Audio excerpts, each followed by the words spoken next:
Hello, you guys. Good morning, guys. Good morning, people. How are you doing? Como é que vocês estão? Todo mundo bem? Todo mundo em casa, com saúde, com segurança? Eu espero que sim. Espero que você e sua família estejam todo mundo bem. Let's go! Hoje nossa aula vai ser, acho que, mais diferente, né? A gente vai conversar sobre um personagem fictício que eu amo. Teacher, qual personagem fictício? A Frozen? Não. Seria a Bela Adormecida? Não. Seria a Fiona do Shrek? Também não. A gente vai conversar sobre Sherlock Holmes. Vocês sabiam que Sherlock Holmes, na verdade, não existiu? Ele é um personagem de uma história. Olha que coisa louca. O detetive mais famoso do mundo não existiu de verdade.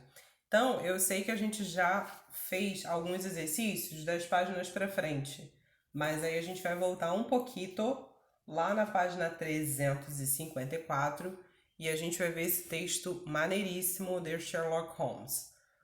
Eu só preciso que você preste atenção, ouça só. Se depois quiser fazer algumas anotações e fazendo algumas anotações, contigo. Mas eu vou ler em inglês, and English, of course, e vou dar uma simplificada no português. Let's go! Arthur Conan Doyle was born in May 22nd, 1859 in Edinburgh, Scotland, in a prosperous Irish family. Então tá falando aí o nome do autor, né? Que é Arthur Conan Doyle. E ele nasceu aí em 1859, lá na Escócia, numa família próspera. At school, Arthur developed a strong interest in books written by Sir Walter Scott and Edgar Allan Poe. He attended Edinburgh University. He studied to be a doctor, earning his degree in 1881. He then settled in Portsmouth on English South Coast. With very few patients, he divided his time between medicine and writing. Aí tá falando da vida acadêmica do Arthur, que ele gostava muito dos livros aí do Poe, do Allan Poe, do Walter Scott, mas ele foi para a universidade para ser médico. Ele se formou em médico. E aí conseguiu o seu diploma, né, o seu certificado em 1881, e ele se mudou para o sul da Inglaterra. Só que ele tinha poucos pacientes. Depois que ele se formou médico, ele tinha poucos pacientes. E aí ele dividiu o tempo dele entre a medicina e escrever. Vamos ver o que deu. Sherlock Holmes made his first appearance in a stud in Scarlet, published in Beaton's Christmas Annual in 1987. Each success encouraged Conan Doyle to write more stories involving Holmes.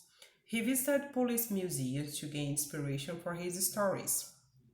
He was really interested in turning real-life crimes into a really good story. But in 1893, Conan Doyle killed off Holmes, hoping to concentrate on more serious writing. A public protest later made him resuscitate Holmes. Bom, aí, o que aconteceu? Ele começou a escrever histórias, e a primeira história do Sherlock Holmes apareceu num estudo publicado no Anual de Natal, né? Só que fez muito sucesso, muito sucesso. E aí depois que o Arthur, que é o autor, né, o autor médico, ele viu que tinha feito muito sucesso, ele ficou encorajado, ele ficou motivado a escrever mais histórias com Holmes, com o personagem Sherlock Holmes. E aí ele começou a visitar museus para ver inspirações, né, para ter museus de polícia, para ter inspirações para as histórias dele. E ele queria que as histórias de crime se tornassem boas histórias fictícias, né? Mas quando chegou em 1893, ele decidiu dar fim ao Sherlock Holmes, porque ele queria se concentrar em histórias mais sérias. Ele não queria mais continuar escrevendo sobre o Sherlock Holmes. E aí, em uma das histórias, ele matou o Sherlock Holmes. Ele fez um final que o Sherlock Holmes desaparecesse. Só que teve um protesto. Teve um protesto público para que ele voltasse a escrever sobre o Holmes, né? E ele fez isso.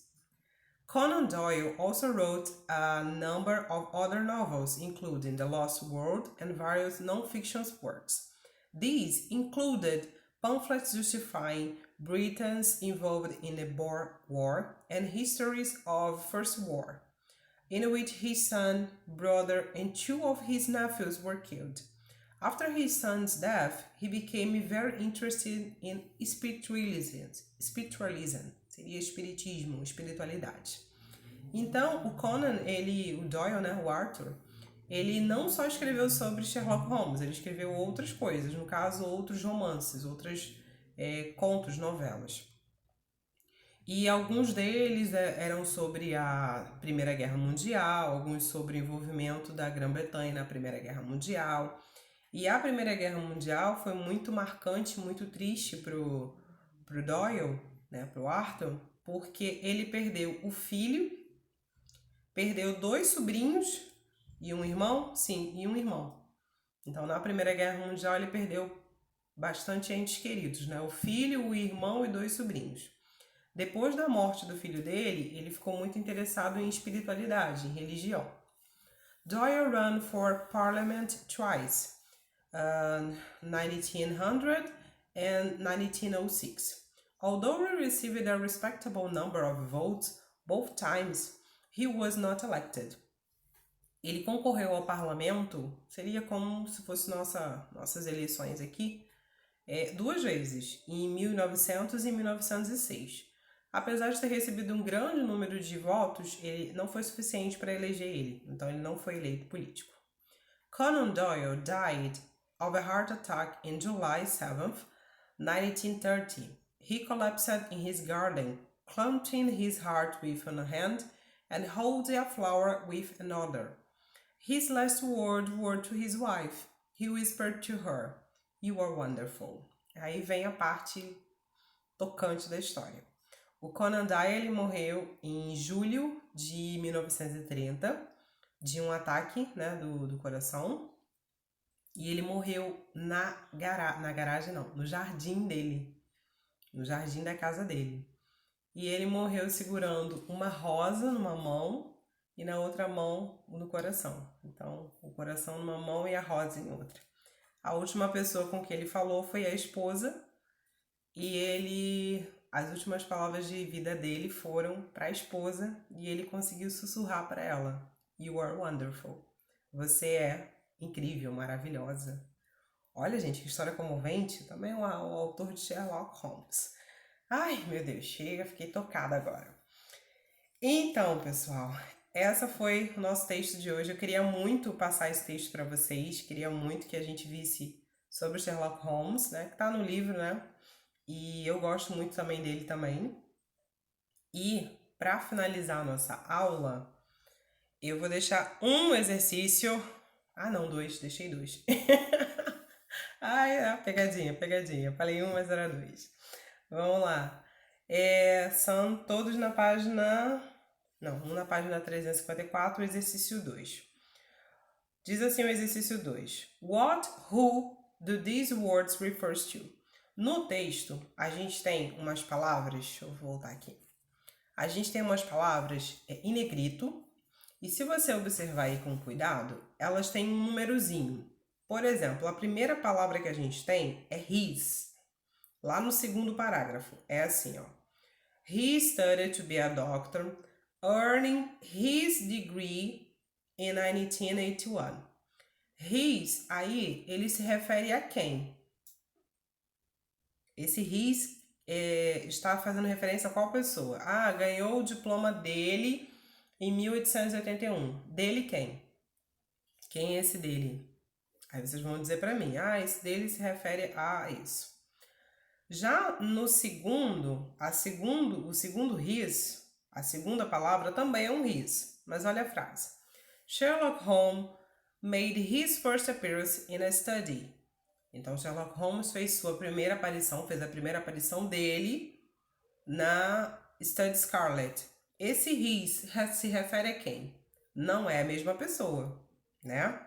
Então, vocês vão dizer para mim, cada uma dessas palavras, a quem se refere, tá? O último, he whispered to her, you are wonderful.